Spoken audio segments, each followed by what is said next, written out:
there's my sourdough starter out of the fridge. First thing I like to do is give it a good stir. Put this into a jar that's more at room temperature. I'm gonna feed it, set it over here by my lamp, and then in the morning, I can actually get my dough mixed up. I consider some of that as discarding some of it. So now I've got it in a clean jar. This is the right flour that I use. I'm gonna just do like, I don't know, maybe a couple tablespoons. This is just my all-purpose flour. I'm gonna add, of course, more all-purpose flour than I would the rye. The rye, for some reason, is what, for me, I found out really makes it grow. And then I'm just gonna add some water. I'll stir this and see. So the reason I will feed it twice today is just because it has set in the refrigerator and it's gotten so cold in there. So I'll feed it right now, and then, like I said, right before bedtime tonight, I'll feed it one more time. And I do use reverse osmosis water for my starter. I probably won't feed it with rye tonight. I won't discard any tonight. I'll just add a little bit more all-purpose flour and then a little bit more water. And like I said, it'll sit overnight. I like mine to be pretty thick. Maybe about like a pancake batter. Wipe it down. It's got to be kind of warm for it to grow. So I'm just going to be setting it over here under my lamp just to help give it a little bit of heat. And I had fed my starter for a second time before I went to bed last night. And here's what it's looking like this morning now. You can see how much it's rose in the jar. Zero it out. So I've got that on 0. So we're going to do 100 grams of your starter back to 0. And then you're going to add 325 grams of warm water. Let's get that mixed in. I need 475 grams of the wheat, or the flour. You're going to 0 it out again, back to 0. And you want 10 grams of salt.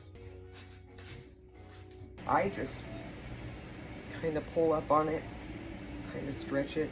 Fourth one that I do, just so you can see the difference in the dough. So I'll do these now. I'll do these stretch and folds every half hour, and I'll be back on the fourth one. This is the fourth and final stretch and fold. You're going to see a pretty big difference in this dough. Let me get it where you can see. Here's the white again, and you'll see that now, I'll just pick it up out of here. You can see that now it looks just super nice and smooth. These are going to go into the oven. So it is about 7 p.m. and you can see how much the dough is rised from this morning. So the next thing I'm going to do is shape it to get it ready for the Banneton bowl. The tension, and I try to not work it a whole lot. Basically what I do is I'll just roll it up like this. I might flip it over once, kind of just roll it up. So then the next thing I'm going to do is just shape it. Now this again is going to build that elasticity and tension in it. And then I just turn it over and I'll kind of pleat it just a little bit. Covers again, that I'm just going to put over that. So of course you're wanting to keep moisture in. So I cover it with a bowl cover. And then I tie it up. So I'm going to get these into the refrigerator and I will be back in the morning to get this baked up. Thank you. I've had my Dutch ovens in the oven at 475, letting my oven preheat. You want those hot. So I'll just turn that out. Make a few little scores around each side. So of course they're very hot. I do have a glass pan of water in the oven just to create some steam.